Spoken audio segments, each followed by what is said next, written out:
ang mga kwento ng pag-ibig, kwento ng buhay at kwento ng pag-asa dito sa Barangay Love Stories. Love Stories.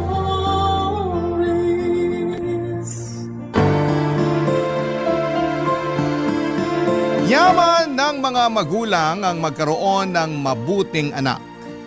At ang mabuting anak ay nagmumula sa magandang pagpapalaki ng mabuting magulang. Ikaw, kabarangay, isa ka bang mabuting tao? Dear Papa Dudut, nung bata ako ay madalas na sinasabi sa akin ni Mama na huwag raw ako makikipag-usap sa mga hindi ko kakilala. Baka raw kasi may gawin silang masama sa akin o di kaya ay kunin ako para dalhin sa malayong lugar.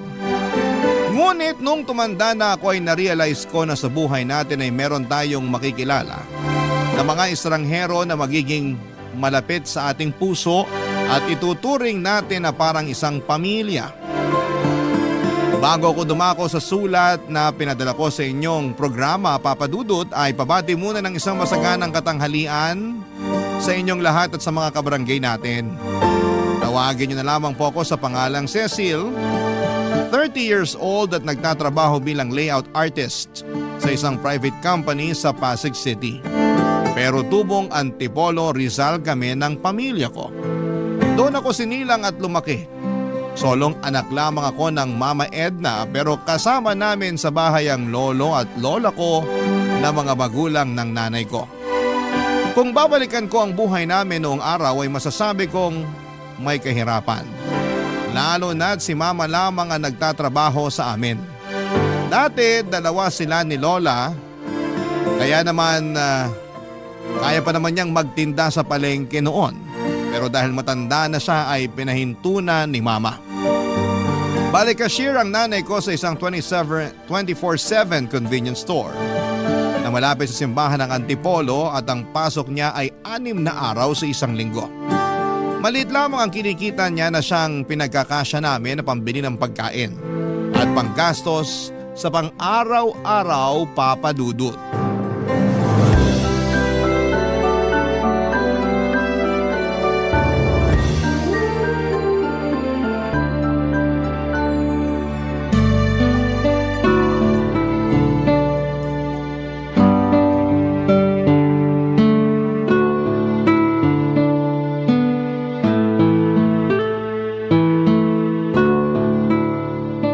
Itong 350 para sa tubig, ito namang 700 sa kuryente. Itong 500 pambili ng bigas. Naku, parang kukulangin pa yata itong sinahod ko ah. Hi, Ma!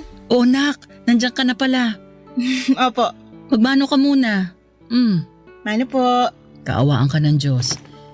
Bakit parang natagalan ka yata ng uwi? May ginawa ba kayo sa eskwelahan? Wala naman po. Hirap lang sumakay ng tricycle. Punuan kasi. Akala ko ba sa may pilahan ka naman sumasakay? Opo. Kaso doon nga ako natagalan. Inabot ako ng 45 minutes. Walang masyadong tricycle na dumarating eh. Ang sabi na traffic daw papunta sa may simbahan. Ay, ewan. Ganun talaga. Tumarami na rin kasi ang tao rito sa Antipolo. Dati naman hindi ganyang ka-traffic. Pero kung nagrereklamo ka na sa traffic dito, mas kumusta kaya sa Maynila, di ba? Yun nga po. Naisip ko tuloy, paano na biyahe ko kung sakaling doon ako makahanap ng trabaho? Sa Maynila talaga? Hindi ba pwedeng sa malapit na lang? Pwede naman po, pero depende kung saan ako makakapasok eh. Ano po yung binibilang nyo? Eto ba? Opo. Sweldo ko. Hinihiwa-hiwalay ko na yung pambayad natin ng tubig at kuryente, pati pambili ng bigas at ulam para hindi na ako malito. Kilala mo naman tong nanay mo. Doon lang ako sa tindahan namin magaling na kahera. Pero pagdating sa sarili kong pitaka, napaghahalo-halo ko rin yung pera ko. Ay, kaso mukhang kakapusin tayo. Maliit lang sinweldo ko ngayon. Gawa ng ilang araw din akong absent dahil sa pagkakasakit. Hala, paano na po yan? Hindi bale, manghihiram na lang ako sa auntie mo pag kinapos tayo. Pero baka tubuan niya po kayo ng malaki. Naalala niyo nung isang beses, nang hiram kayo ng 1,000 tapos tubo 500 na? Isang buwan niyo lang naman yun hinulugan? Oo, ganun nga. Pero hayaan mo na. Buti nga pinahiram tayo. Kung pwede pong wag na lang kayong manghiram ma, wag na.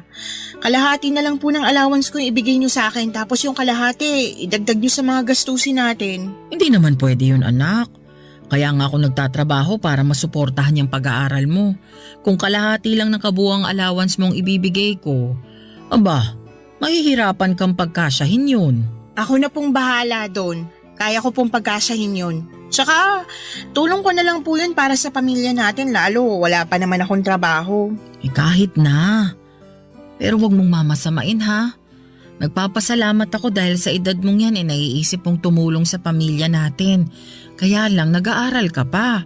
At yun ang dapat mong pagtuunan ng pansin. Hindi ko naman po pinababayaan ang pag-aaral ko. Alam ko, pero ayoko lang mahati ang atensyon mo sa ibang bagay. Lalo na sa kaiisip ng kung paano matutulungan ang pamilya natin. Kaya ko na to. Ako nang bahalang dumiskarte rito. Sige po, pero pangako ko sa inyo kapag nakapagtapos na ako ng pag-aaral, tutulungan ko kayo sa pagtataguyod ng pamilya natin. Hindi na po kayo mapapagod masyado dahil ako na yung magtatrabaho. Salamat kung ganun. Pero bilang nanay mo, responsibilidad kong itaguyod ang pamilya natin. Kung sakali na makakatulong ka na pagdating ng araw, salamat.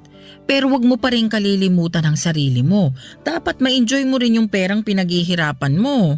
Paano ko po gagawin yun? Gumala ka kahit paminsan-minsan. Puntahan mo yung mga lugar na hindi mo pa napupuntahan. O di ba nung bata ka marami kang gustong puntahan?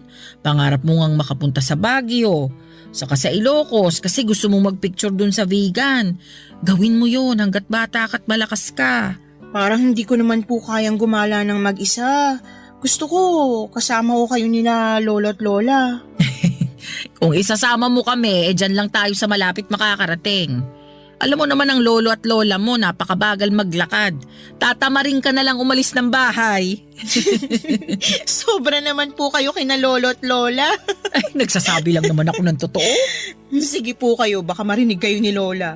Kahit mabagal na maglakad yun matalas pa rin pandinig nun. Mismo. Naalala ko nung kunento niya na narinig daw niya na nag-aaway yung mag-asawa nating kapitbahay. At alam mo ba kung anong pinag-aawayan? Huh? Ano po? Babae. Babaero raw yung asawang lalaki. Tapos nabuking nung misis. Kaya yun. Inimpake nung misis lahat ng mga gamit saka pinalayas. Buti nga. At narinig po yun lahat ni lola? Oo. Nagulat na lang daw kasi sila ng lolo mo nang may biglang nagsigawan. Abala siya nun sa pagaganchilyo. Kaya habang may kinukuting-ting ang kamay niya, nakikinig naman ang tenga niya. Ibang klase po pala ang talent ni lola. Naku, chismosa talaga yung nanay ko. Buti nga hindi ako nahawa sa kanya. O basta anak ha, nagkakaintindihan na ba tayo? Saan nga po ulit yon? Napag-aaral mo munang atupagin mo. Diyan ka muna mag-focus. Yung pagtulong mo sa pamilya natin, isa ka na. Kaya ko pa naman. Mangako ka. Opo ma, pangako po.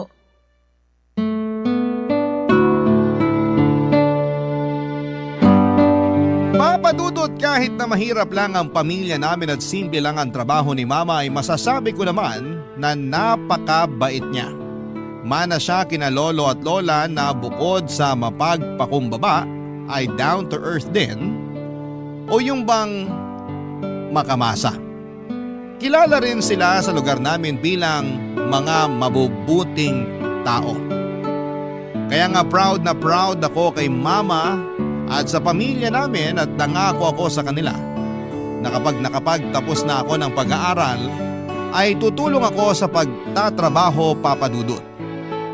Nang mga panahon na yon ay kaka 4th year college ko pa lamang.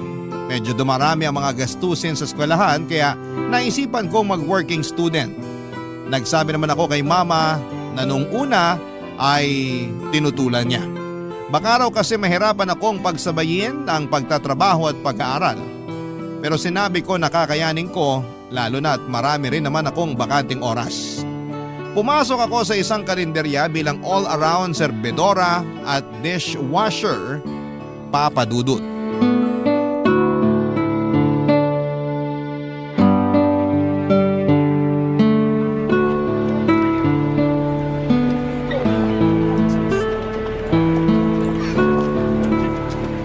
Neng, pwede ba bang makiupo rito sa bangko nyo? Pwede naman po. Wala naman pong gumagamit. Salamat. Ay, Gusto niyo po ba ng tubig? sige. Nauuhaw na rin ako eh. Kukuha lang po ako ng baso at pagsasalinan ko kayo ng tubig. Napakabait mo naman para alokin ako ng tubig. Ito na pong tubig niyo. Salamat.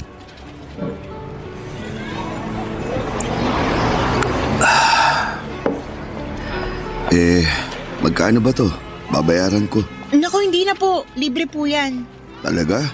May libreng tubig pa pala ngayon? Meron pa naman po. Dito sa karinderya namin pag kumain kayo, syempre libre na yung tubig. Kaso, di naman ako kumain. Ayos lang po yun. Huwag niyo na pong bayaran yung tubig. Tsaka nakita ko kasi na mukhang uhaw na kayo eh. Sinabi mo pa. Kanina pa ako naglalako nitong mga paninda kong bimpo, panyo at panghugas ng pinggan dyan sa may palengke. Ay, talaga po? Pero kumain na po ba kayo? Oo, kumain ako. May baon akong kanin sa kaulam. Kinain ko dun sa may plaza sa tapat ng simbahan. Umupo na lang ako sa tabi. Nabusog naman po ba kayo sa kinain niyo? Oo naman. Kaso, 3:00 na ng hapon ngayon. Natunaw na yun sa tiyan ko, kakalako ng mga paninda ko. Kung ganun, gusto niyo po bang kumain? May merienda po kami rito. Merong palitaw, banana Q, lugaw, tsaka goto. Meron din po kaming mami tsaka sopas. Nako, Neng, hindi na. Wag na. Wala akong pambayad kung kakain pa ako. Mahina kita ko ngayong araw. Maliit lang maiuwi ko sa pamilya ko tapos mababawasan pa. Kaya lang sabi niyo, natunaw na po yung kinain niyo kaninang tanghali dahil 3:00 na ng hapon. Tsaka oras na rin para magmerienda. Ayos lang naman ako. Matitiis ko pa naman tong gutom ko eh. Saka nabusog na rin ako sa libreng tubig na bigay mo. Salamat ulit. Maglalako pa ako pag nakapagpahinga ako ng konti. Lalo kayong magugutom kapag naglako kayo ng walang kain. Ay, alam ko na po. Ililibre ko na lang kayo ng merienda. Anong gusto niyo? Ha? Sabi ko po, ililibre ko na lang kayo. Hindi na kailangan. Sige na po, mamili na kayo. Alam niyo ba na masarap po magsopas ang tagaluto namin dito, magatas, maraming gulay tsaka masahog. Hindi puro buto-buto ng manok, may makakain po kayong laman. Salamat na lang, pero wag na. Nakakahiya naman sa'yo kung ililibre mo pa ako. Hindi po yun nakakahiya, at saka gusto ko rin naman po na ilibre kayo. Huwag na po kayong tumanggi ha, mas masarap po magtrabaho ng busog. Sige na nga, mukhang hindi ka na rin naman mapipigilan. Medyo po. Ano pong gusto niyo kainin? Yung sopas na lang. Parang gusto kong umigop ng mainit-init na sabaw. Sige po, teka lang, at ipaghahanda ko kayo ng order niyo. Salamat. Naalala ko tuloy yung isang babae na nagbigay ng maiinom at makakain din sa akin noon. Talaga po? Oo, pareho kayong mabait. Salamat po. Kaunti lang talaga kumakain sa karinderya nyo pag ganitong oras, no? Pansin ko kasi wala masyadong tao. Nagkataon lang po siguro. Madalas punuan, lalo pag ganitong oras ng merienda. Ito na pong sopas niyo. Wow! Ang bango! Saka mukhang malinamnam. Tama ka nga na magatas at masahog. Sabi po sa inyo eh. Pero mainit din po yan ha, kaya dahan-dahan. Salamat talaga ha. Kahit di mo ako kilala pinainom at pinakain mo ko. Pagpalain ka ng Panginoong Diyos, Neng. Ano nga palang pangalan mo? Cecil po. Ako naman si Ray. Pwede mo akong tawaging Tatay Ray. Sige po, Tatay Ray. Parang kaedad mo na rin kasi yung panganay ko. Teka, tama ba? Ilang taon ka na ba? 20 years old na po ako. Tama nga ako. Magkasing edad nga kayo. Matanong ko na rin kung nag-aaral ka ba. Opo, kaka 4th year college ko pa lang. Pareho kayo ng panganay ko. Pero bakit ka nagtatrabaho rito sa karinderya? Sumasideline lang po ko dahil marami kaming bayarin sa school eh. Mama ko lang po yung may trabaho sa amin kaya medyo kapos sa mga gastusin sa bahay. Ang bait mo naman dahil nagkusa ka ng tumulong sa mama mo. Ayaw nga po niya kasi baka raw mahati yung atensyon ko. Gusto kasi ni Mama focus lang ako sa pag-aaral kaya lang nagkasabay-sabay naman po yung mga gastusin nung magkasakit sina lolo at lola. Kumusta na ang lolo at lola mo? Magaling na po sila. Mabuti naman. Alam mo, naiintindihan ko mama mo. Ayoko rin kasing pagtrabahuin ng mga anak ko dahil Hanggat maaari, gusto ko pag-aaral lang nila yung atupagi nila. Kaya nga nagsusumikap ako sa paghahanap buhay para masuportahan ko sila. Ang swerte naman po ng mga anak niyo sa inyo. Ako ang maswerte sa kanila. Kahit na mahirap lang ako, sila naman ang yaman ko. At alam ko, ikaw din ang kayamanan ng mama mo dahil mabuti kang anak, Cecil. Salamat po. Kain na po kayo ng sopas bago pa po lumamig. Sige, salamat ulit sa masarap na merienda.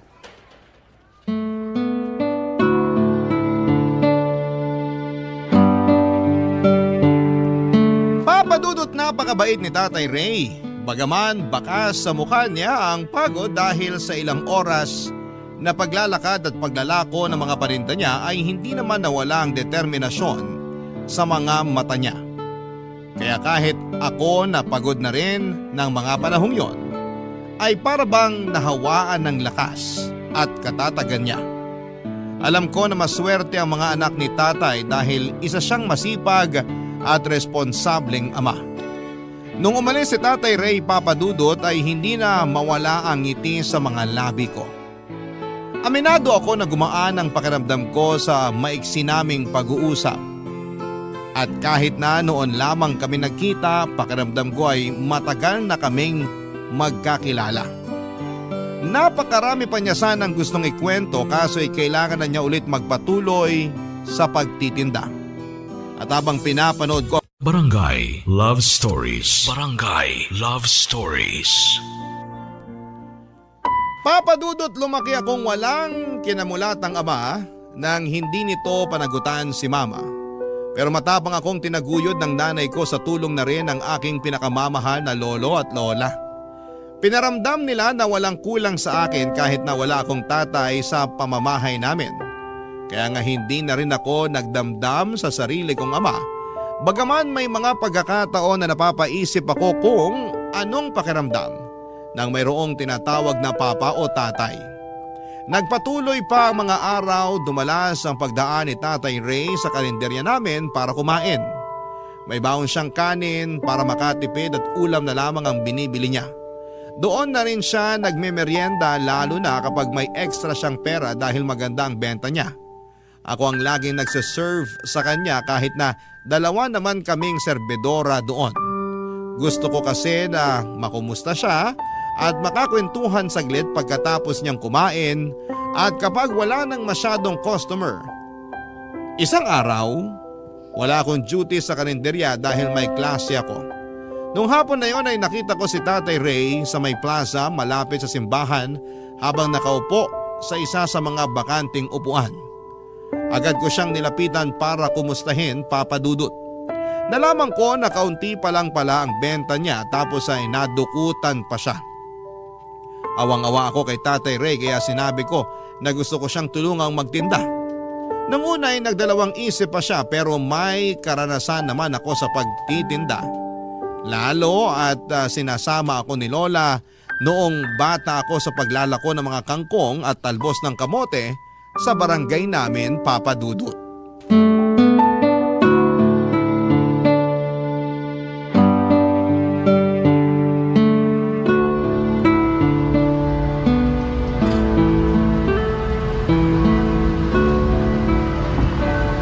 Ang galing po natin, Tatay Ray. Naubos natin yung mga paninda niyong bimpo. Oo nga eh. May natira pa rito sa mga panghugas ng pinggan pero isasama ko na lang to bukas sa mga ilalako ko. Salamat sa tulong mo, Cecil ha. Kung hindi dahil sa'yo di ako makakabawi sa nawala sa akin. Wala pong anuman pero nakakapanghinayang pa rin yung pera na ninakaw sa inyo. Nangihinayang din ako. Kaso iniisip ko na lang na baka mas kailangan nyo nung kumuha kesa sa akin. Paano niyo po nasabi na mas kailangan niya? Ay, naisip ko lang na baka wala na siyang ibang maisip na paraan kaya nagawa niyang magnakaw. Pero di ko sinasabi na tama at mabuti ang pagkuha ng bagay na hindi sayo. Masama pa rin yun. Sabi mo nga, nakakapanghinayang. Kaya lang, ngayon lang naman to nangyari sa akin. Sa tagal ko na rin nagtitinda rito, ngayon lang ako nanakawan. Ayoko namang pakaisipin pa yun hanggang pagtulog ko dahil magtitinda pa ako bukas. Pinagpapasa Diyos ko na lang yung kumuha na sana gamitin niya sa mabuti at kapaki-pakinabang yung pera na pinaghirapan ko. Bilib din po talaga ako sa inyo, lalo na dyan sa mga sinabi nyo. Talaga? Anong nakakabilib sa sinabi ko? Pag iba po yung nagsabi, malamang magagalit sila. Baka nga isumpa pa nila yung nagnakaw sa kanila na may mangyaring masama o kaya malasin. Pero ibang klase kayo kasi di kayo humiling ng ganun sa taong ginawan kayo ng masama. Pinagpasa Diyos nyo pa nga. Naniniwala kasi ako na hindi likas sa ating mga tao ang pagiging masama. Meron lang talagang mga sitwasyon na bagaman di natin ginusto, nangyayari sa atin na siyang nagiging dahilan para makagawa tayo ng kasalanan. Kaya ako sinabing pinagpapasa Diyos ko na lang yung kumuha ng pera ko. Para hipuin na rin ang may kapalang kanyang puso para makapagbagong buhay. Lalo nyo po akong pinapahanga, Tatay Ray. Ikaw naman, hanga rin kaya ako sa'yo. Kasi tinulungan mo ako magtinda kahit na laking abala nun sa'yo. Hindi po yun abala. Masaya po ako na nakatulong ako. Kung napaparangalan lang ang mga magulang na mabuti ang pagpapalaki sa mga anak nila, tsak, isa na rin ang mama mo. Napakabuti mong bata. Salamat po. Mabuti rin naman po kayong magulang eh. Huwarang ama sa mga anak nyo kaya alam ko na proud sila sa inyo. Ginagawa ko lang ang tungkulin ko bilang tatay.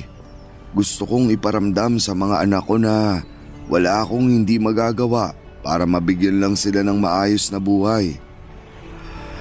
Ay, alam mo, kahit na mahirap lang ang buhay natin, kahit na marami tayong pinagdaraanan sa mundo ng mga bagay o sitwasyon na di natin kontrolado, mahalaga pa rin na huwag tayong mawawalan ng pag-asa sa kinabukasan.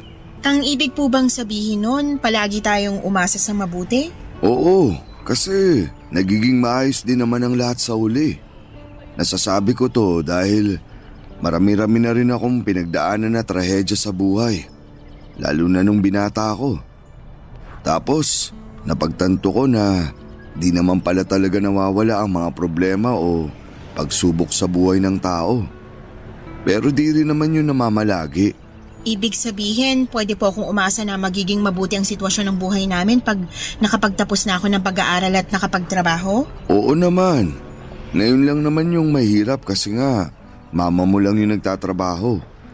Pero alam ko kapag natupad mo na yung pangarap mong makapagtapos at nakakapagtrabaho ka na, giginawa na rin ang pamumuhay nyo. Magiging magaan kasi katukatulong ka na ng mama mo sa pagtataguyod ng inyong pamilya. Opo, kaya lang, naiinip na po ako. Anong kinaiinipan mo? Gusto ko na pong pabilisin ang mga araw para dumating na yung graduation day ko tapos maghahanap na ako ng trabaho para matulungan si mama. Nalulungkot kasi ako kapag nakikita kong kinakapos kami sa mga gastusin eh. May trabaho ka naman dun sa karinderya, di ba? Kaya kahit paano, nakakatulong ka sa mama mo.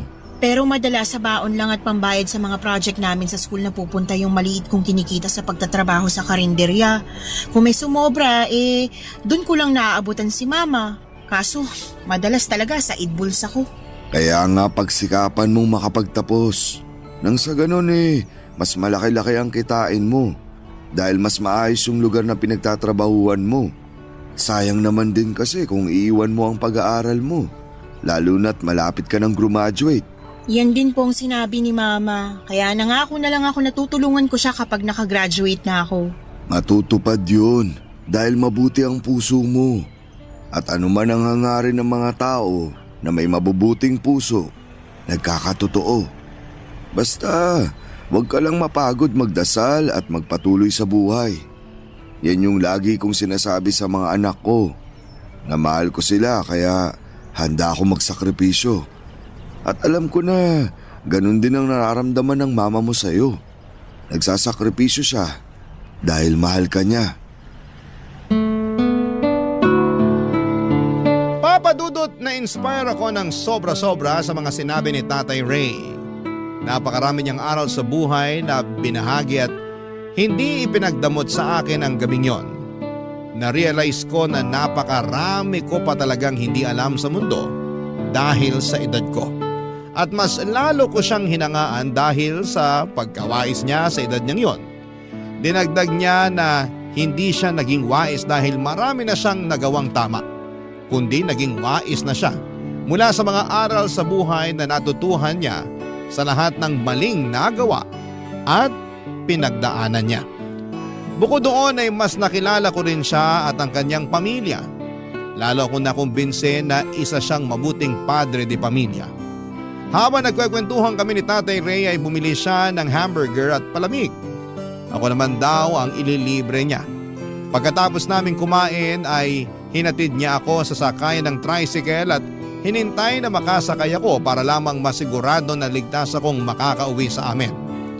Bago kami tuluyang naghiwalay ng landas, muli siyang nagpasalamat sa tulong ko dahil daw nakarami kami ng benta.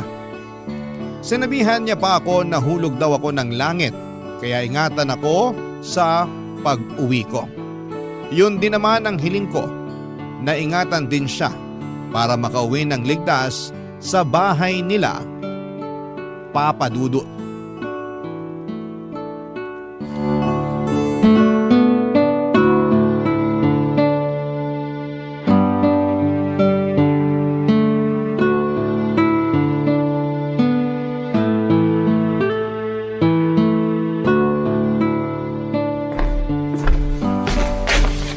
Magandang umaga po sa maganda kong mama. Pakis po. Magandang umaga rin, anak. Teka, bakit po kayo nandito? Akala ko shift nyo. Oo, dapat. Kaso nakipagpalit sa akin yung kasamahan ko. Kesyo magse-celebrate raw sila ng birthday ng anak nila. Kaya mamayang gabi pa ang pasok ko. Ayos lang po sa inyo yon? Oo naman. First birthday din ng bata. Tagal nilang hinintay yun. Pinagpanata pa nila. O sige na, maupo ka na para maipaghain na kita. Sige po. Ano pong niluto nyo? Ayan, nagsangag ako ng kanin saka nagluto ng tosino. Wow! Paborito ko po yan. Kaso, nasan po ang itlog? Nandun pa sa manok ng kapitbahay, nililimliman pa. Joke lang. Ma, ang corny. Ikaw naman? Tumawa ka naman paminsan-minsan sa mga joke ko para hindi yung ako lang mag-isa. Oh, ayan na yung itlog. Katatapos lang maprito. Salamat po. Kayo po, hindi pa kayo kakain? Kakain na rin. Sasaluhan kita pero… Teka, lagay ko lang tong shansi sa lababo. Ayan. Upo na po kayo. Andyan na. Sina lolo at lola po tulog pa? Anong tulog pa? Kanina pang alas 5 ng umaga gising yung dalawang yon. Alam mo namang hindi nila nakaugali ang magkanin sa agahan. Nagkakapit pandesal lang sila dyan sa tapat ng bahay. Sa bagay, palagi nga po pala nilang ginagawa yun. Oo, yung tumaambay sa labas habang nagkakape. Tapos papasok dito sa atin na sinisipo na pareho. Ganun talaga ang mga matatanda. Mahina na ang resistensya, kaya pinagsusuot ko na sila ng damit na makapal. Pag pinagsabihan mo kasi, sila pa ang galit. Sasabihin naghihigpit daw sa kanila masyado, matatanda na rin naman daw sila. Umuoo na lang ako para walang away. O kain na anak. Kayo rin po. Kumusta ang school mo? Mabuti naman po. Maraming ginagawa. Nakakapagod pero masaya naman. Gusto ko rin naman po yung ginagawa namin . Passion mo yung kurso mo . Kaya nga sinuportahan kita nung kuhain mo yan. Salamat po. Walang anuman. Mukhang perfect ang pagkakaluto ko nitong itlog . Kaya nga po, galing nyo. Syempre. Ay ma, may kukwento po pala ako sa inyo. Ano yon? May nakilala po akong matanda. Ray po ang pangalan niya pero tawag ko sa kanya Tatay Ray. Nagtitinda siya ng mga bimpo, panyo, tsaka panghugas ng pinggan malapit sa may simbahan. Ray na nagtitinda ng bimpo. Parang kilala ko yung tinutukoy mo . Talaga po? Oo. Taga dun lang naman siya sa kalapit na barangay natin. Minsan ko na siyang nabilhan nung tinitinda niyang panghugas ng pinggan. Nakikita ko rin siyang tumatambay dun sa upuan sa labas ng tindahan namin. Mabait yun. Paano mo pala siya nakilala? Nagpahinga siya sa karinderya namin tapos pinainom ko siya tsaka pinakain ng sopas. Nakita ko kasi sa itsura niya, uhaw at gutom. Napakabait naman ang anak ko. Hindi naman po. Hindi raw. Pero pinainom mo ang nauuhaw, pinakain mo ang nagugutom. Kabaitan ang tawag doon. Mabuting bagay yun. Naaawa po kasi ako sa kanya. Pero mas nanaig po yung pagka-proud dahil alam ko na nagsisikap siya para maitaguyod yung mga anak niya. Masipag talaga yun. Ang alam ko, byudo na yun tapos may 3 anak. Nakwento na ba niya sa'yo? Tama ba? Opo. Nasabi nga po niya sa akin na namatay na daw sa sakit yung misis niya at simula noon, siya na yung nagtaguyod sa mga anak niya. Oo, nagkakwentuhan din kami noon pero saglit lang naman. Saka parang 1 beses lang. Katulad mo, naawa rin ako sa kanya nung umupo siya sa bangko sa labas ng tindahan namin. Kaya inabutan ko ng maiinom at makakaing tinapay. Nagpumilit pa nga siya na bayaran pero sabi ko libre ko na yun. Pero nahihiya raw siya, kesyo hindi naman siya pulubi. May punto, kaya ayun, bumili na lang ako ng paninda niya. Kayo po pala yung sinabi niya na babaeng nagbigay ng maiinom at makakain sa kanya. Naikwento niya? Mukhang ako nga yun. Nakakatuwa naman na pareho po pala nating tinulungan yung iisang tao. Kaya nga. At dahil dyan, nadagdagan yung mga bagay na ikinapaproud ko bilang nanay mo. Bakit naman po? Kasi hindi ka lang mabuting anak. Matulungin ka rin sa mga nangangailangan. Kanino pa po ba akong magmamana di sa nanay kong mabuting role model sa akin? Ay, sinabi mo pa. Papa Dudut, na-miss ko ang bonding namin ni Mama dahil nagkataon din na sabay kaming naging busy sa mga trabaho. Dagdagan pa ng mga gawain ko sa eskwelahan. Hindi na tuloy kami nakakapagkwentuhan o nakakakain ng magkasama kaya ng araw na yon na pareho kaming bakante ay sinamantala ko ang pagkakataon na makasama siya at syempre pati na rin sina lolo at lola nung pumasok na sila galing sa labas. Pagkatapos namin kumain ng pananghalian ay nag-decide kaming magsimba at matagal na rin kasi simula ng huling beses kaming lumabas ng magkasama. Habang nasa simbahan ay kita ko na taimtim na nagdarasal sina mama, lolo at lola ko. Doon ako pumikit at nanalangin sa Panginoon Diyos na sana'y gabayan niya ang aming pamilya. Ingatan niya ang mama ko at bigyan pa ng mahabang buhay ang lolo at lola ko. Tulungan din niya ako na matupad ang aking mga pangarap. Siyempre hindi ko kinalimutang banggitin si Tatay Ray at ang kanyang pamilya sa panalangin ko. Naniniwala ako na makapangyarihan ng dasal na mula sa ibang tao, Papa Dudut. Barangay Love Stories. Barangay Love Stories. Papa Dudut, mabilis na lumipas ang 1 taon at dumating na ang araw ng pagtatapos ko. Taong 2015 ang graduate ako sa college at kahit na may pasok si Mama sa trabaho ay nakipagpalit siya ng shift sa kasamahan niya para lamang makapunta sa graduation ceremony ko. Hindi na noon nakasama sina lolo at lola dahil isang guardian lang ang pwedeng makapasok. Pero sa bahay ay abala silang dalawa sa pagluluto ng paborito kong biko at pansit para raw magkaroon kami ng pagsasaluhan sa pag-uwi namin ni Mama. Masayang masaya ako na nabigyan ko ng karangalan ng pamilya ko. Lalong lalo na si Mama. Paulit-ulit niyang sinasabi na nagbunga na ang pinaghirapan niya. At yon ay ang mapagtapos niya ako sa pag-aaral. Binanggit ko ulit sa kanya ang pangako kong pagtulong sa aming pamilya. Ngunit sinabi sa akin ni Mama na huwag kong masyadong i-pressure ang sarili ko. Pero syempre matagal ko na rin namang pangarap yon. Kaya nga agad ako nag-apply ng trabaho at makalipas nga ang ilang interview at exam ay naipasa ko ang posisyon na gusto kong pasukan, Papa Dudut.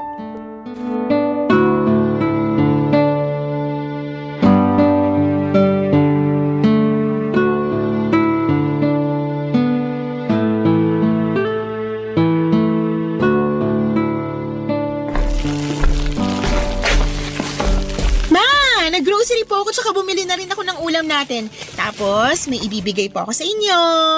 Teka, kunin ko lang po sa wallet. Ano yan, anak? Eto po. Unang sweldo ko po. Bakit ang dami? Tsaka di naman po marami yan, sakto lang. Sige na po, kunin niyo na. Sige. Pero marami pa rin ito. Tapos nag-grocery ka na, saka bumili ka pa ng ulam. Baka naman kapusin ka na yan, ha? Hindi po ako kakapusin. Sigurado ka? Baka wala ka ng pamasahe o pangkain. Nako, ayusin mo lang talaga yan, Cecil. Maayos po ko, ma. Tsaka sabing hindi nga po ko kakapusin. May pera po ako natinira para sa sarili ko. Sinabi mo yan, ha? May tiwala ako sa'yo. Oo nga po. O siya, sige. Salamat dito sa mga pinamili mong pagkarami-rami. Wala pong anuman. Excited lang talaga akong mamili para dito sa bahay. Para hindi na natin po problemahin kapag may kailangan tayo. Kinumpleto ko na po mula sa toothpaste, sabong panlaba, tsaka panligo, shampoo, mga toyo, tsaka suka at iba pang ginagamit sa pagluluto.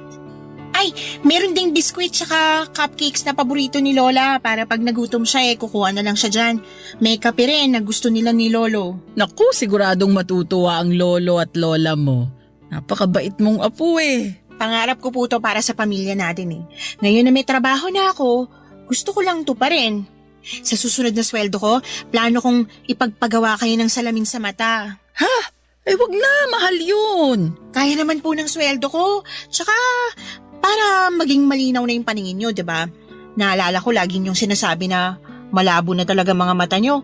Naisip ko, ipa-check up na natin para magawa ng salamin. Oo, pero nakakahiya naman sa'yo. Bakit naman po? Hindi mo naman kasi kailangang gawin yun. Pera mo yun. Dapat ine-enjoy mo sa sarili mo. Hindi mo ginagastos masyado dito sa bahay o sa akin. Hindi naman po kayo ibang tao. Mama ko kayo, pamilya po tayo. Tsaka, kayo na may sabi. Pera ko yun at masaya ako na gumagastos para sa inyo at sa bahay natin. O siya, sige. Alam ko namang hindi ko na mababago ang isip mo. Ang sabi ko nga, may tiwala ako sa'yo. Na ikaw din hindi mawawalan sa katutulong sa amin. Para sa akin, yung kapakanan mo lang ang mahalaga, lalo't may trabaho pa naman ako. Kahit may trabaho kayo, hindi rin naman kayo madalas bumili ng mga kailangan nyo. Kaya ako na pong bahala doon. Ako na yung bibili para sa inyo. At kahit nasabihin yung hindi ko kayo responsibilidad, gusto ko pa rin kayong alagaan dahil inalagaan nyo rin po ako nung bata ako. Responsibilidad ko yun.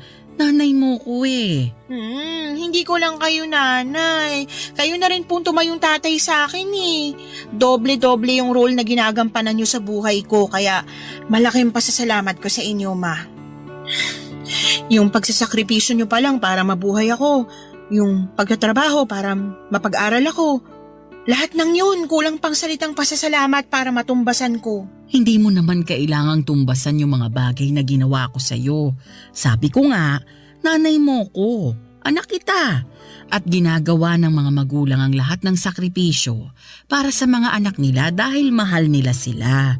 Katulad ko, mahal na mahal kita. Mahal na mahal ko rin po kayo. Naalala ko po na sinabi rin sa akin yan ni Tatay Ray.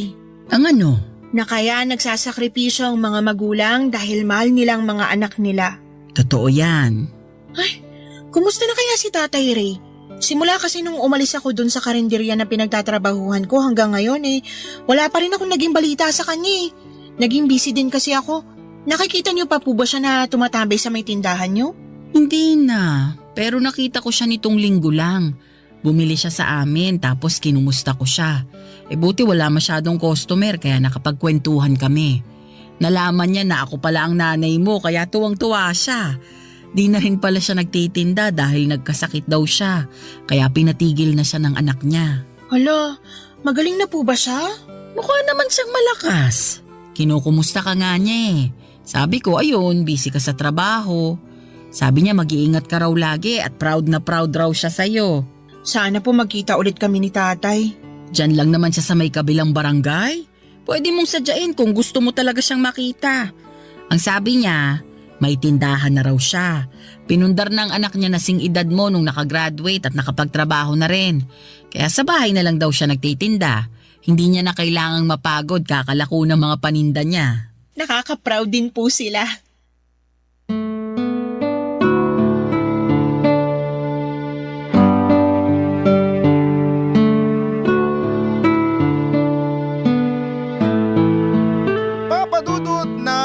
malapit na akong graduate sa college ay umalis na ako sa karinderya na pinagtatrabahuhan ko para mag-focus sa thesis namin.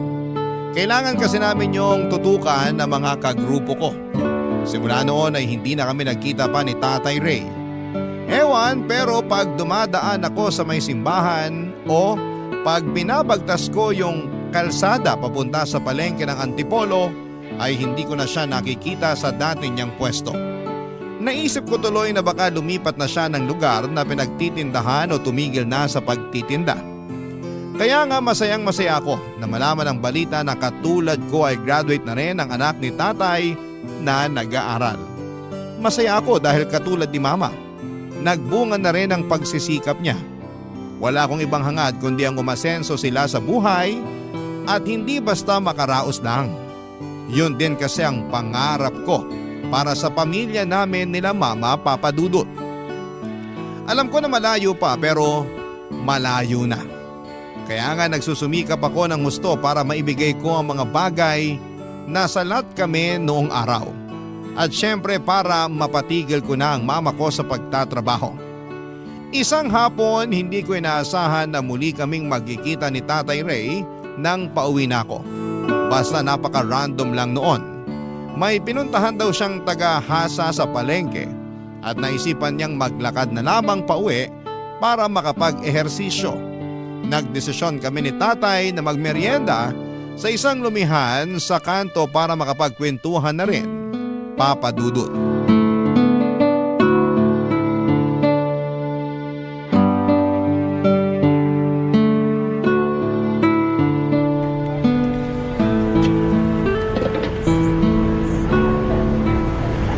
Wow! Hindi ko alam na may masarap palang lumihan dito. Oo, lagi nga ako nagpapabili rito para ipang merienda. Bakit parang ngayon ko lang sila nakita? Kabubukas lang ba nila? Oo, ngayong taon lang pero patok na agad sa mga parokyano na naghahanap ng mura pero masarap na ipanlalaman tiyan. Sulit na sulit bayad mo rito. Marami pa silang binibentang ibang putahe. Nakita ko nga po sa menu. Ano-ano po bang natikman nyo rito bukod sa lomi? Yung goto nila sa arroz caldo. Tapos yung mami. Meron din silang siopaw. May sariwang lumpia rin at panalo ang sausawan nila. Wow! Marami na po pala! Mahilig kasi akong kumain. Pati na yung mga anak ko. Suki na nga kami rito eh. At kaya nananaba na rin ako. Bagay naman po sa inyo yung katawan nyo. Sabi rin ng mga anak ko yan. Siguro kasi masyado akong patpatin nung naglalako pa ako ng mga paninda ko. May kapayatan po pero hindi naman sobrang patpatin. Ikaw ba naman maglakad maghapon? Kaiikot ka susuyod sa palengke at mga bahay-bahay para may benta. Kapag naaalala ko nga yung mga panahong yun namimiss ko rin yung paglalako.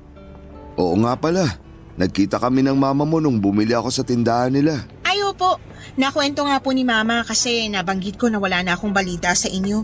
Naging busy na rin po ako nung bago ako graduate hanggang sa nakapagtrabaho na ako. Kaya nga masayang-masaya ako na malaman na nasa mabuting kalagayan kayo. Masaya rin akong malaman na nakagraduate ka na at may trabaho na. Nag-alala kasi ako sa'yo nung di na kita nakita sa karinderya. Buti na lang mama mo pala yung kahera dun sa tindahan na tinatambayan ko. Nakwento rin ba niya na binigyan niya rin ako noon ng makakain at maiinom? Opo, sinabihan niyo pa nga raw siya na hindi naman kayo pulube. Oo, pero di ko naman intensyon na mapahiya siya. Okay lang po yun, gets na yun ni Mama. Sabi niya may point naman daw kayo. Pero mukha raw kasi kayong pagod at gutom. Kaya binigyan niya kayo nun. Alam ko na nagkakawang gawa lang siya kaya tinanggap ko na rin. Saka tama naman siya. Pagod, gutom at uhaw ako ng araw na yun. Katirikan din kasi ng araw. Napakainit. Kahit na may sombrero naman ako kulang pa rin. Tumatagos din sa mahaba akong damit ang init. Kaya malaki ang pasasalamat ko sa mama mo na binigyan niya ako tapos pinagbilhan niya pa ako. Alam mo ba na siya ang buena mano ko nun? Hala, talaga po?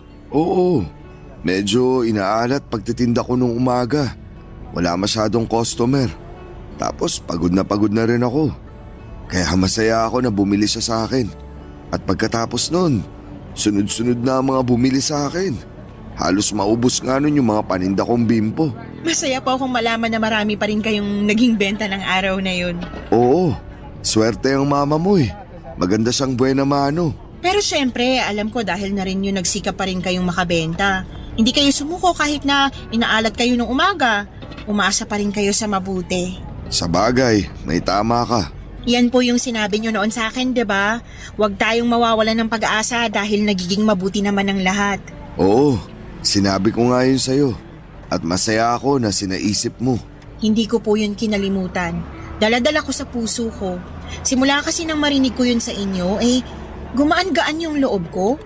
Nung una, natatakot pa ako sa mangyayari sa hinaharap pero na-realize ko, sino nga ba sa atin ang may alam ng mga bagay na hindi pa nangyayari?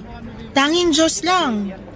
Kaya ginawa ko, nagsikap ako, nagpatuloy, ginawa ko makakaya ko para makapagtapos ng pag-aaral. Hindi rin ako sumuko at umasa ako sa mabuti na makakahanap ako ng magandang trabaho na may maayos na sweldo para sa wakas matutulungan ko ng mama sa mga gastusin namin sa bahay. Ganyan nga, Cecil. Kailangan natin tibayan at tatagan ang ating puso sa pagharap natin sa mga hamon ng buhay. At kahit na mahirap, malungkot minsan, tandaan natin na pansamantala lang yun. Habang may buhay, may pag-asa. Habang may buhay, may pag-asa. Yan ang mga katagang sinabi sa akin ni Tatay Ray na magpahanggang sa ngayon ay dala-dala ko pa rin sa puso ko. Dahil sa isiping yon ay mas natutuhan kong i-handle ang bawat sitwasyon ng mabuti. Yung bang kahit may mga pagkakataon na lugmok ako, ay kaya ko pa rin bumangon at magpatuloy. Nangyari yon noong namatay ang lolo at lola ko taong 2020 dahil sa COVID-19. Napakalungkot namin ni Mama. Pero sa kabila ng lahat ay nakausad pa rin kami.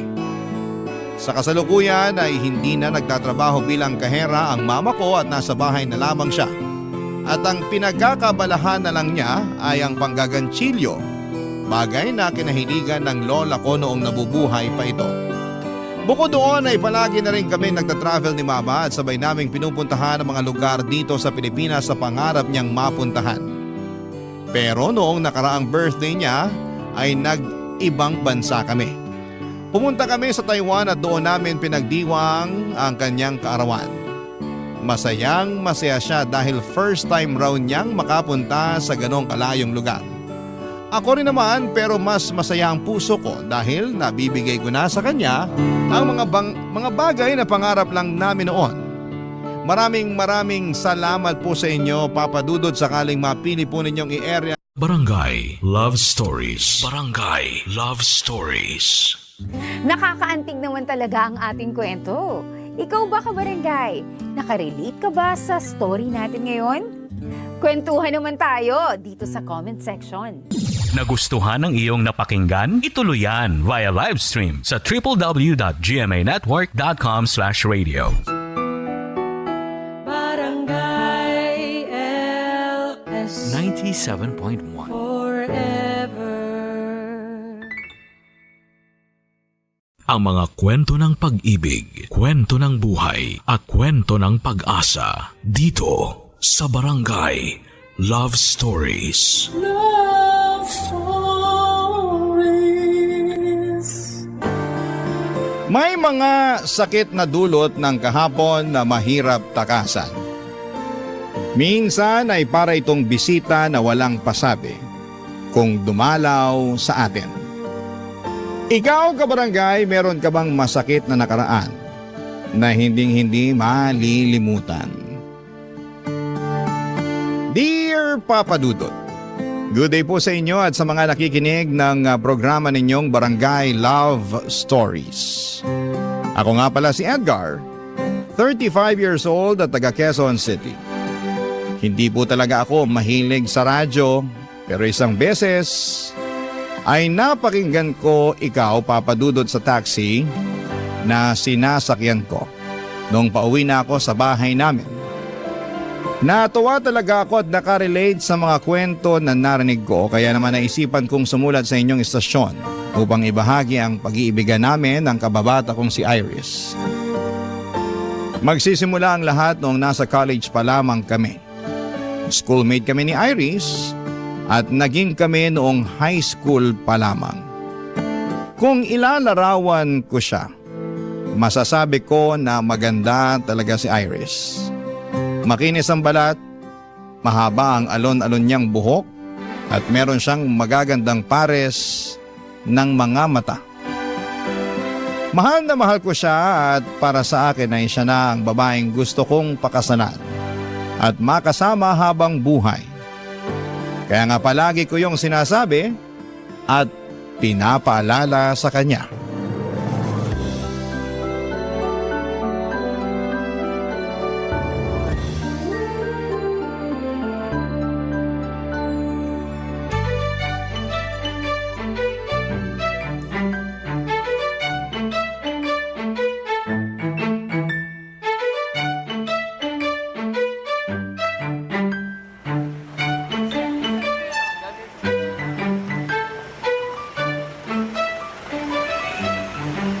Nagustuhan mo ba yung fishball sauce nila Manong dito? Ay oo, ang sarap. Naparami tuloy ako ng lagay kanina. Ayos lang yun.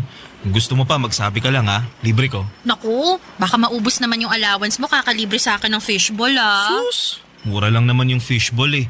Ayos na yun. Tsaka date natin to kaya ako ang taya. Thank you, pero marami-rami pa naman akong natusok kanina. Tingin ko ayos na to. Okay, sige. Kain ka lang. Salamat. Hayaan mo, sa susunod kapag nakagraduate na tayo at meron na tayong sari-sariling trabaho, ako naman ang manlilibre sa'yo. Siyempre, hindi porke ikaw yung lalaki, ikaw na dapat ang laging taya sa mga date natin. Ililibre mo rin ako ng fishball? Hindi lang fishball, kahit anong masasarap at mamahaling pagkain na gusto nating kainin. Ano bang pangarap mong kainin? Parang wala naman. Iba kasi yung gusto ko. Hindi yung mga pagkain na bibili sa restaurant. Eh ano? Luto mo. Luto ko? Eh hindi nga ako marunong magluto. Yung simpleng pagpiprito nga lang ng itlog, palagi ko pang nasusunog. Kaya lagi rin akong pinapagalitan ni nanay eh.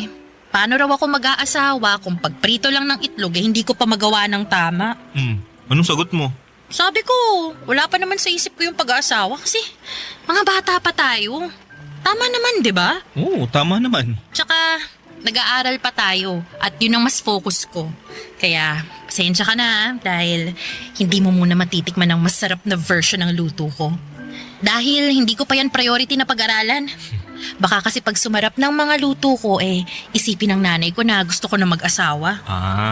Uy, pero wag naman sasama loob mo ha. Kagaya nga ng sinabi ko, mga bata pa tayo at nag-aaral pa lang. Hindi naman masama ang loob ko. Tsaka, naintindihan ko naman ang punto mo eh. Sure?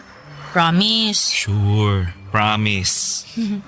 Kaya kung ako sa'yo, mangarap ka ng masasarap na pagkain na gusto mong orderin at kainin sa mga future date natin.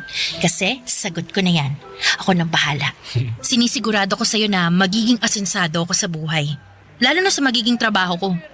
Alam mo naman na gustong-gusto ko magtrabaho sa opisina at magkaroon ng mataas na posisyon, di ba? Oo. Kaya nga wala pa talaga sa isip kong pag-aasawa kasi gusto ko muna unahin yung career ko. Ikaw ba?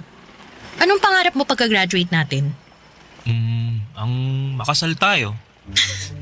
Kasasabi ko nga lang na hindi ko pa priority yung pag-aasawa Kulit mo naman. Ikaw naman parang binibiro ka lang. Siyempre, magtatrabaho muna ako kagaya mo para makapag-ipon pampakasal natin. Naku, wag ka agad mag-ipon pampakasal natin. Mag-ipon ka muna para sa sarili mo. Ano namang gagawin ko sa perang yun? Marami. Pwede mong gamiting investment. Pwede kang bumili ng mga property, ganun. Pwede rin pang business, pang travel, o di kaya emergency fund. Naku, dami naman nun. Marami talaga. Kaya dapat yun ang unahin mo, no? Kaysa yung pampakasal natin. Ayaw mo lang yata akong pakasalan eh. Hoy, hindi ko sinabi yan, ha? Pero sana naiintindihan mo talaga ako, ha? Alam mo, naniniwala kasi talaga ako na malaki at malawak pa tong mundo na ginagalawan natin para manatili tayo sa iisang tabi lang. Anong ibig mo sabihin? Kasi kapag nagkapamilya na tayo, doon na lang tayo nakafocus. Lalo na sa mga magiging anak natin. Alagain kasi sila. Gusto ko naman makasal sa'yo at maging nanay sa mga anak natin sa hinaharap. Pero, tsaka na yun, mas gusto ko munang tuparin yung mga pangarap ko para sa aking sarili. Pag okay na ako, tsaka na tayo magpakasal. Papadudod sa aming dalawa ay masasabi ko na si Iris ang mayroong mataas na pangarap. Hindi naman sa minamaliit ko ang pangarap ko kundi magkaiba lang talaga kami ng gustong gawin sa oras na makapagtapos na kami at makapagtrabaho. Priority ko kasi ang pagbuo namin ng sariling pamilya. Samantalang si Iris ay gusto munang bumuo ng career, bagay na sinusuportahan ko rin naman.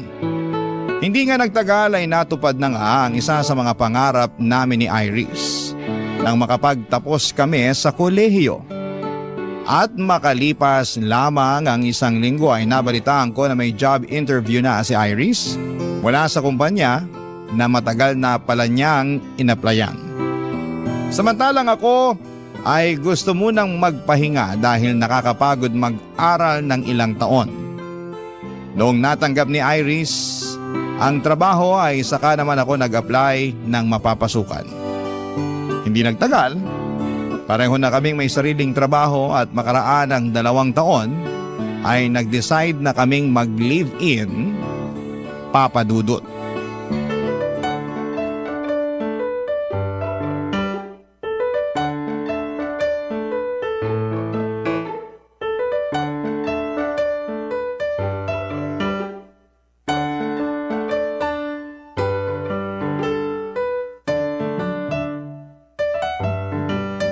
Pagod ka ba? Sakto lang. Nangalay lang tong binti ko kakatayo kanina dun sa sakayan nung nag-aabang na tayo para makauwi. Grabe, ang tagal natin nakasakay. Muntik pa tayong abutan ng ulan. Oo nga eh. Buti na lang nakauwi na tayo, no? Buti pa, masayihin ko na lang muna yung binti mo habang nakaupo tayo rito sa sofa. Ay, sure ka? Hindi ka ba pagod? Di naman, konti lang. Tsaka pagdating sa'yo, hindi ako mapapagod. Naku, ang corny. Ayan. Ayusin mo pagmasahe, ha? Oo naman. Siguradong mawawala yung pamamanhid nito. Sana nga. Grabe, no? Anong grabe? Ang saya-saya ni Laika at Dion dun sa kasal nila kanina. Kala mo naman hindi ka muntik maghiwalay dahil kailangan pumunta ni Dion sa Australia para magtrabaho. Kilala naman natin si Laika na hindi talaga kaya ang LDR, di ba? Pero nakaya pa rin naman niya dahil sobrang faithful din kasi ni Dion. Never din niyang pinaramdam kay Laika na malayo sila sa isa't isa. Piruin mo, araw-araw tumatawag at nagve-video call. Ganun naman talaga mga taong nagmamahalan. Walang distansya ang makakahadlang. Kaya nga bilib din ako sa relasyon nila kasi nagawa pa rin nilang harapin yung mga takot at agam-agam nila sa mga sarili nila para sa future nila. Yang si Dion, ayaw niyan sana magtrabaho sa ibang bansa kasi nga raw iba yung kultura doon kaysa rito sa Pilipinas. Tsaka kakagraduate lang natin noon, aalis agad siya. Si Laika naman, ayaw sa LDR pero sumugal pa rin sila. Sabi sa akin ni Laika pareho raw nilang pinag-ipunan ni Dion yung ginastos sa kasal nila. Pero mas malaki pa rin daw dun yung parte ni Dion. Tapos meron din daw silang kanya-kanyang savings at meron din para sa magiging anak nila. Galing no? Nakakatuwa sila. Oo nga, nakakatuwa nga. Tayo kaya, no? Anong tayo? Kailan kaya tayo? Ikakasal? Sira, hindi. Magkaka-baby. Gusto mo ngayon na, unahan na natin yung dalawa. Uy, ayoko pa. Grabe naman sa pagtutol. Sorry naman. Pero seryoso ba yun? Na ayaw mo pang magka-baby tayo? Oo, seryoso. Pero, di naman na tayo mga bata eh. Tsaka nakatira na tayo sa iisang bubong na parang mag-asawa. Parang pa lang, pero hindi pa tayo kasal. O edi, will you marry me? Sira, ikaw talaga, no? Anong ako? Seryoso ko rito, nagpo-propose ako sa'yo. Talaga? Bakit walang sing-sing? Anong wala? Meron, teka. Kukunin ko ah. Uy, sandali! Uy, joke lang! Joke lang kasi! Anong joke lang? Alam ko naman na may sing-sing ka na dyan kasi... Kasi nakita ako nung nakaraang araw nung nag-aayos ako ng kwarto natin. Nakita mo? Ibig sabihin, inusurpresa yun. Ayos lang naman, pero hindi pa rin naman ako handang magpakasal sa'yo eh. Kaya, okay lang din na huwag ka muna mag-propose. Ane pa. Di pa nga ako nagpo-propose, rejected na ako agad. Hindi naman sa ganun, pero sana naiintindihan mo, Edgar. Naiintindihan ko naman na hindi ka pa handa na magkapamilya tayo. Tsaka, yung singsing na yun, andun lang naman yun. Di yun mawawala. Nakatabi lang yun kung kailan ka na handa. Thanks, Edgar. Tsaka, salamat din sa pagmasahe ng binti ko Medyo nawala na nga yung ngalay. Wala nga naman. Buti pa, maliligo na ako para makatulog na tayo. Okay, sige. Lock mo yung banyo. Baka pasukin kita. Sira ka talaga.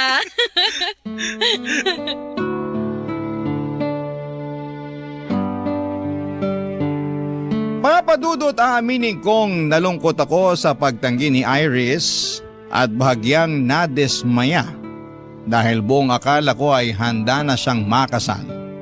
Dahil nakatira na kami sa isang bubong. Pero nagkamali ako. Hindi pa pala talaga niya gusto, lalo na nagsisimula pa lamang kami sa aming mga career. Tama naman siya kaya sinantabi ko ang pansarili kong kagustuhan at nirespeto ang sa kanya. Nag-focus na lamang kami sa aming kanya-kanyang trabaho habang patuloy na nangangarap ng maganda at maayos na buhay para sa aming pamilya sa hinaharap. Naging numero 1 akong taga-suporta ni Iris pagdating sa mga bagay na gusto niyang maabot, lalo na sa kanyang trabaho. Labis ko rin siyang hinahangaan dahil nakita ko sa kanya ang determinasyon na matupad ang mga pangarap niya. Barangay Love Stories. Barangay Love Stories. Papadudot, kapag mahal mo ang isang tao ay sinusuportahan mo siya sa lahat ng bagay na gusto niyang makamit sa kanyang buhay. Basta hindi yon nakakasama sa kanya at sa inyong relasyon. Yon kasi ang paniniwala ko. Kaya nga buong buo kong sinusuportahan si Iris sa pangarap niya habang pinagsisikapang matupadin ang sarili kong pangarap. Mataas ang ambisyon ni Iris na ma-promote sa kanilang kumpanya. Samantalang ako ay kontento na sa posisyon ko. Basta kumikita ako ng disente ay hindi na ako naghahangad pa ng sobra. Pero naunawaan ko naman si Iris kung tingin niya ay hindi pa sapat ang naaabot niya at gusto niya pang umangat. Napaka-hardworking at dedicated niya kasing tao pagdating sa kanyang trabaho. Mabilis na lumipas ang 2 taon at nakatuon lamang ang atensyon ni Iris sa katuparan ng kanyang mga pangarap, papadudot.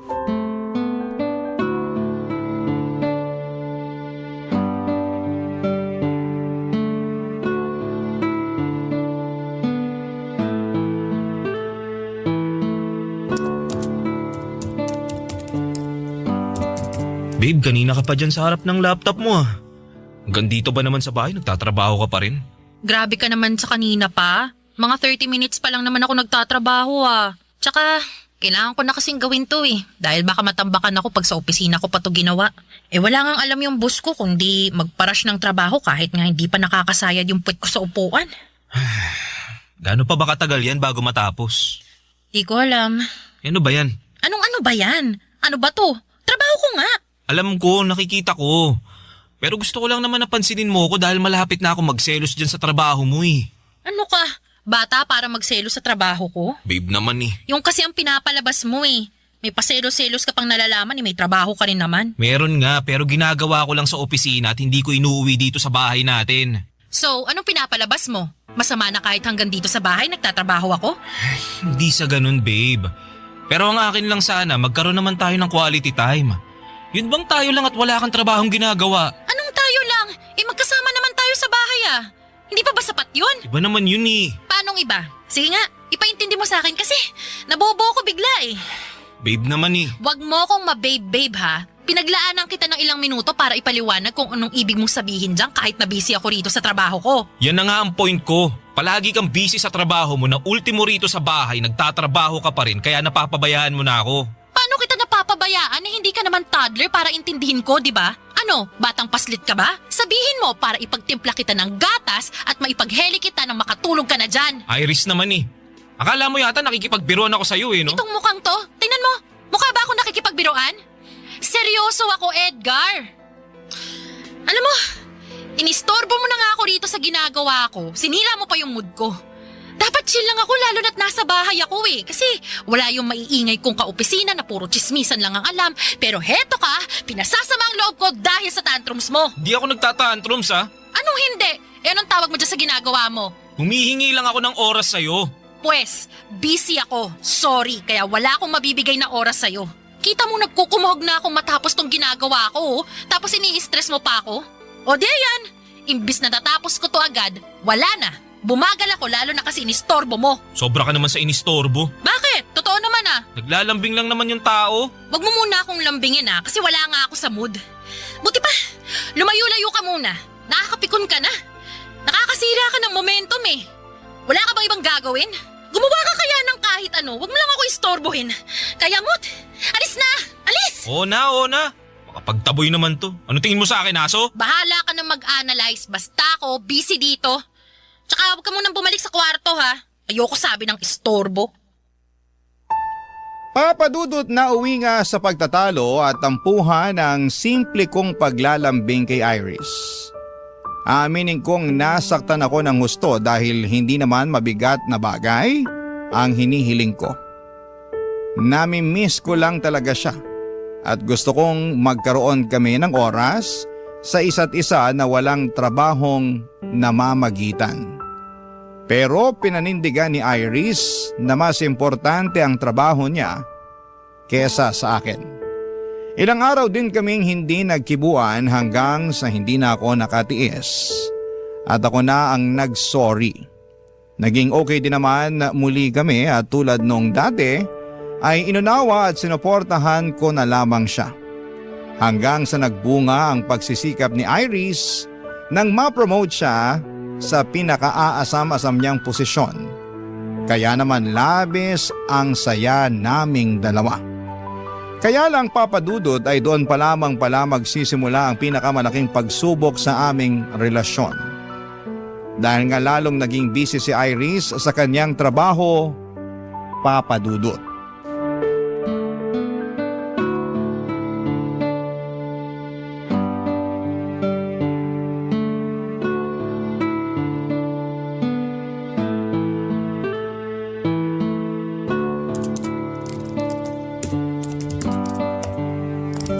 Babe, bakit nakatuto ka na naman sa laptop mo? Nag-email kasi tong boss ko. May pinapagawa siya na kailangan ko raw maipasa ngayong araw. Kaya gagawin ko muna. Mamadali kasi yun lagi. Di ba pwedeng mamaya na lang yan? Mauhuli na tayo sa lakad natin eh. Hindi ka ba nakikinig? Nagmamadali lagi yung boss ko. Gusto niya maibalik sa kanya kagad kung ano man yung pinapagawa niya. Sobra namang demanding yan, rest day naman natin. Oo, pero ganun talaga. Sandali lang ba talaga yan? Tingin ko hindi kasi dami pala niyang email. Oy, naku. Huwag mo sabihin na gagawin mo lahat yan ngayon. As usual, trabaho ko to eh. Tsaka, kailangan magpag-good shot ako sa boss ko lalo na't kakapromote ko pa lang. Di mo naman kailangan gawin yan eh. Tsaka dapat marunong rumispeto yung boss mo sa personal mong oras. Yaman mo na. Ganun talaga ang mga boss eh. Tsaka sila rin naman, hindi uso yung personal na oras pag nagdedemand ang may-ari ng kumpanya. Kahit na. Hindi naman tayo robot na nakaprogram lang para gumawa ng trabaho na iuutos nila. Tao tayo, no? Yan ka na naman eh. Anong ako na naman? Hindi mo na naman iintindihan yung trabaho ko. Palibasa, hindi mo maranasang maging busy sa buhay mo. Di naman yata tama na ikumpara mo yung trabaho ko sa trabaho mo. Hindi ko naman kinukumpara. Sinasabi ko lang kasi mukhang hindi naman tayo nagkakaintindihan eh. Nagagalit ka na naman eh. Akala ko ba proud and happy ka na na-promote ako? Proud and happy naman talaga ako. Pero may importante kasi tayong lakad ngayong araw, di ba? Papunta na nga sana tayo kung di lang nag-email sa'yo yung boss mo eh. Tingin ko, di na ako makakasama sa lakad natin. Ano ka mo? Eh paano na lang yung birthday party ni Mama? Tuloy pa rin naman yung kahit wala ako dun, di ba? Oo nga, pero hahanapin ka nila sa akin, Iris. Hintay lang ka na lang. Sabihin mo, busy o may emergency. Bala ka na. Basta, di na ako makakasama. Sus, Anak naman ng toko. Kung ako sa'yo, lalakad na ako dahil baka magtaka yung mama mo kasi wala ka pa dun. Paano ako lalakad hindi nga kita kasama? Mapapatawad naman siguro ako ng mama mo kung hindi ako umattend ng birthday party niya, di ba? Pero yung boss ko, hindi. Kaya kailangan ko na talaga tong gawin. Sana maintindihan mo. Ako na lang ba palaging iintindi sa'yo? Gusto mo na lang ba palagi yung boss mo ang masusunod? Paano naman ako at yung gusto ko? Edgar, please. Huwag mo naman akong stressin, no. Dami-dami ko pang gagawin.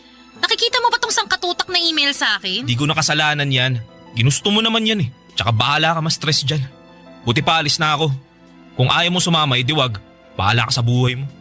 Gawin mo na lang yung trabaho mo. Total, mas mahalaga naman yan sa'yo at mas mahal mo pa nga yata yan kaysa sa akin. Edgar naman eh.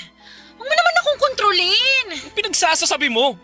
Di kita kinokontrol, no? Gusto mo na unahin ko yung ibang bagay kaysa sa trabaho ko na hindi hamak na mas importante. Paano hindi pag-control yung kung yung gusto mong masusunod? Kinukonsensya mo pa ako eh. Mukha namang wala kang konsensya eh. Kaya bahala ka na dyan, alis na ako. Edgar! Diyan ka na. Papa Dudut, hindi totoo na gusto kong kontrolin ang buhay ni Iris. Kaya naman naggalit ako nang sabihin niya sa akin ang bagay na yon. Sa katunayan ay mas kinokontrol pa nga siya ng trabaho niya. Kaya naman apektado ang aming relasyon. Pero hindi yon nakikita ni Iris dahil mas galit siya sa akin at para sa kanya ay sarili lamang ang iniisip ko. Pero hindi yun totoo dahil sinusuportahan ko siya at patuloy na sinusuportahan pa rin sa mga bagay na gusto niyang makamit, lalo na sa trabaho niya. Kaya bago pa kami mauwi sa matinding away ay nagdesisyon na akong umalis mag-isa. Samantalang si Iris ay nagpaiwan sa bahay para gawin ang mga trabaho niya. Siyempre hinanap siya ng parents ko pero nagdahilan na lamang ako na may nakakahawa siyang sakit kaya hindi ko na siya sinama pa. Naniwala naman sila pero pinayuhan nila akong umuwi ng maaga upang may makasama sa bahay ang aking nobya, Papa Dudut. Barangay Love Stories. Barangay Love Stories. Papa Dudut, hindi kami agad nagkaayos ni Iris matapos ang away naming yon. Tumagal pa ng 1 linggo bago kami nagpansinan. Sa katunayan ay bigla na lamang kaming nag-usap na parabang walang nangyari.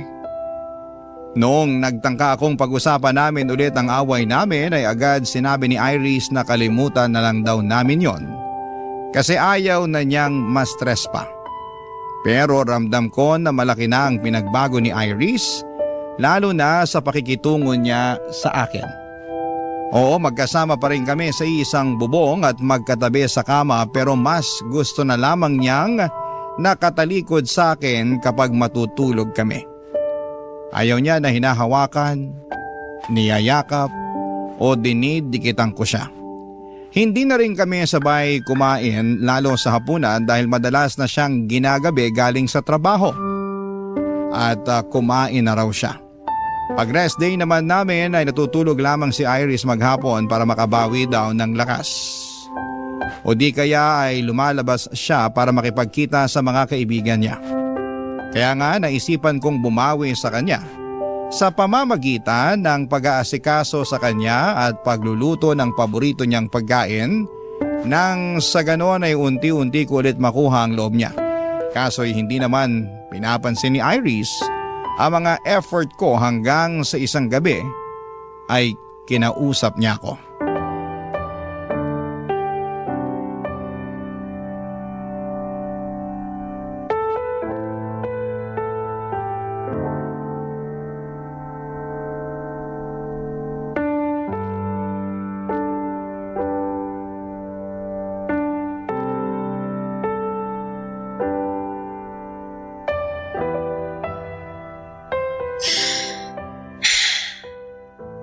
Pwede bang mag-usap tayo? Nag-uusap na tayo ah. Ano pa bang klaseng pag-uusap yung gusto mo? Seryoso ako ah. Huwag mo akong pinipiloso po. Pagod ako galing sa trabaho, huwag mo nang dagdagan. Please lang. Kasalanan ko na naman.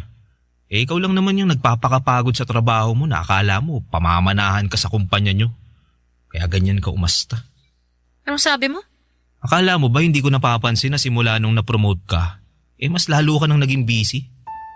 Kahit nga nandito ka sa bahay, hindi ka pa rin makausap ng matino. Dahil kung hindi ka nagtatrabaho, natutulog ka naman maghapon. O kaya nakatutok sa cellphone mo o lumalabas kasama yung mga kaibigan mo. Pati pa naman yung mga bagay na ginagawa ko para sa sarili ko, sinisita mo pa rin? Ako nga hindi nakikialam sa mga ginagawa mo eh. Kung may labas ka na kasama mga kaibigan mo, nakarinig ka ba sa akin ng reklamo? Wala naman, di ba? Wala nga. Kasi alam mo kung anong tingin ko? Ano? Na wala kang pakialam sa akin. Ano, tama ako no? Sagutin mo ako, tama ako no? Oo na! Oo na, tama ka! Wala na nga akong pakialam sa'yo at sa kung ano pang gusto mong gawin sa buhay mo. Bakit? Dahil kinain ka na ng sistema mo sa trabaho mo? Totoo, di ba? Sabihin mo. Dahil hindi na kita mahal. Anong sinabi mo? Hindi mo na ako mahal? Oo. Hindi na. Kailan pa? Matagal-tagal na rin. Bakit ngayon mo lang sinabi?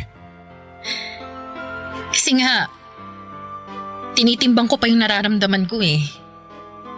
Baka napagod lang ako, ganun. Na kapag pinahinga ko naman magiging okay tayo. Na manunumbalik ulit yung pagmamahal ko sa'yo katulad ng dati. Pero, hindi eh. Hindi na talaga at mas lumayo pa yung loob ko sa'yo tuwing nag-aaway tayo.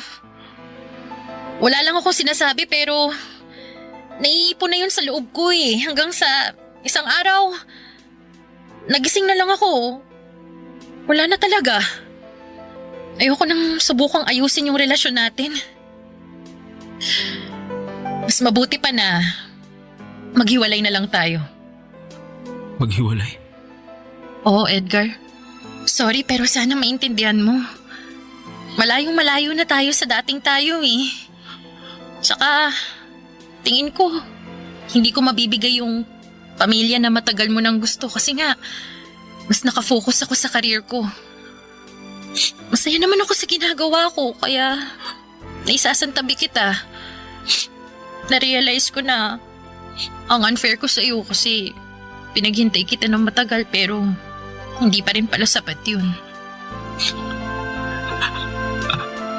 Iris, please. Baka nabibigla ka lang. Pag-usapan muna natin to. Please. Hindi ako nabibigla. Seryoso na ako sa desisyon ko. Kaya, sana maintindihan mo yun. I'm really, really sorry, Edgar. I'm really sorry.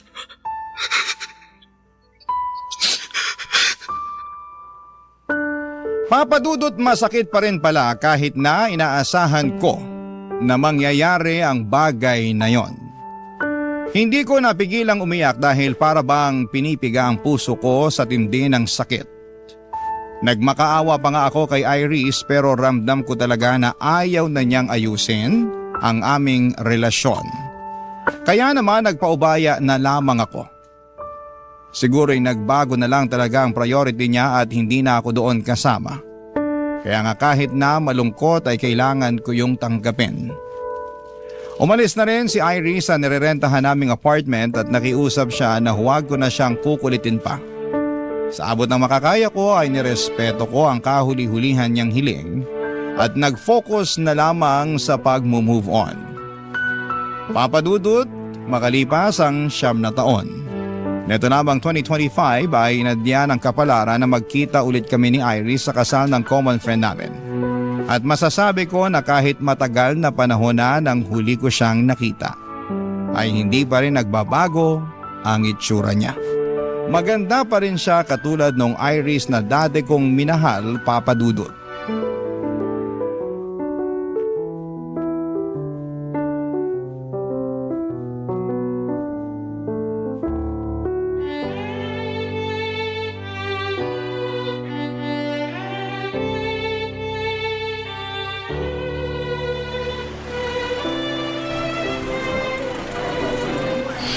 I'm sorry, Edgar, pero matagal na akong kinakain ng konsensya ko eh. At naisip ko na matatahimik lang ako pag nakausap kita at nasabi ko sa iyo yung totoo. Kaya nga, sinamantala ko na yung pagkakataon para makita tayo rito sa kasal ng kaibigan natin. Ano ba yung sasabihin mo?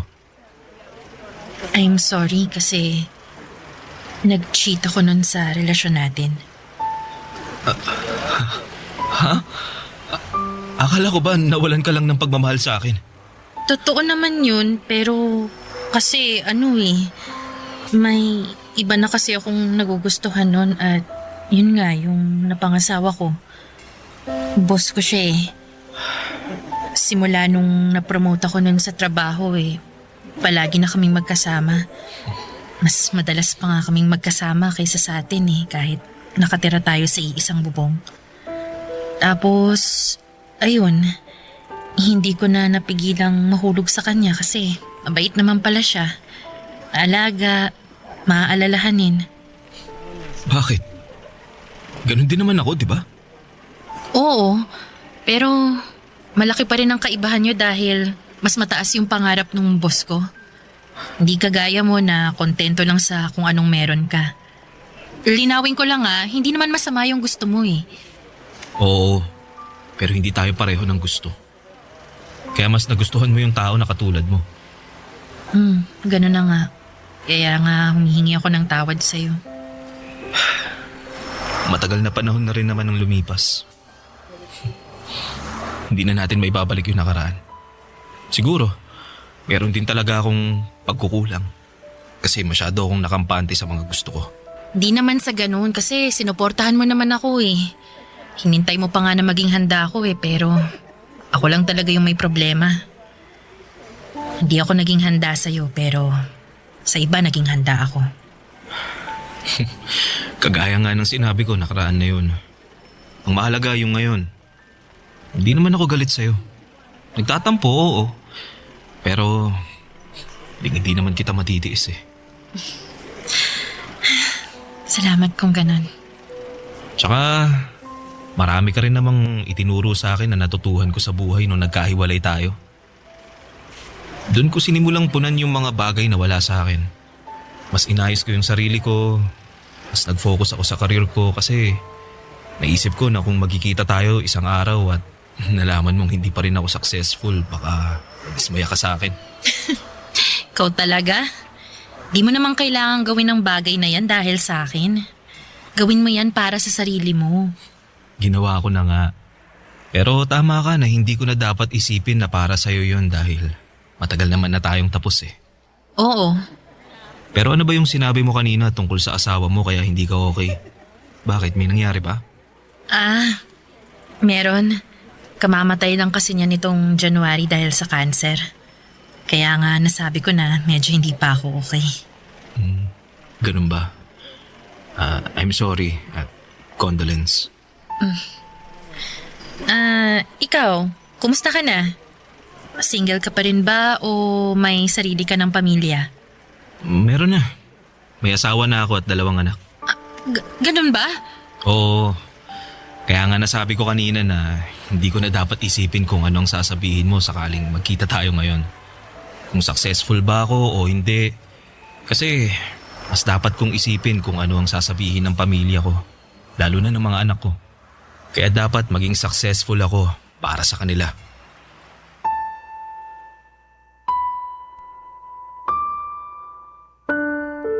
Papadudot na putol na ang pag-uusap namin ni Iris nang tawagin siya ng isa naming kaibigan. Nag-excuse naman ako dahil tumawag ang misis ko ng mga panahong yon. At pagkatapos, nalaman ko na lamang na umuwi na pala si Iris. Masaya ako na nagkita ulit kami pagkalipas ng mahabang panahon, ngunit malungkot dahil meron siyang pinagdaraanan. Pero katulad ko noon ay alam ko na makaka-move on din si Iris. Sa ngayon ay nakafocus na lamang ako sa sarili ko at sa aking pamilya. Wala akong ibang hangad kundi ang mabigyan sila ng maayos at komportabling buhay. Matagal na kaming tapos ni Iris at ang sulat ko na ito sa inyong programa, ang magpapatunay noon. Maraming salamat po Papa Dudut sakaling mapili po ninyong i-ere ang istorya ng buhay ko sa Barangay Love Stories. Sana'y marami sa mga kabarangay natin ang nakarelate sa aking kwento. Lalo na yung mga kapwa ko dyan na iniwan sa ere. Huwag kayong mawala ng pag-asa dahil makakausa din kayo. Ang inyong forever, kapuso, at kabarangay, Edgar. Kwentuhan naman tayo dito sa comment section.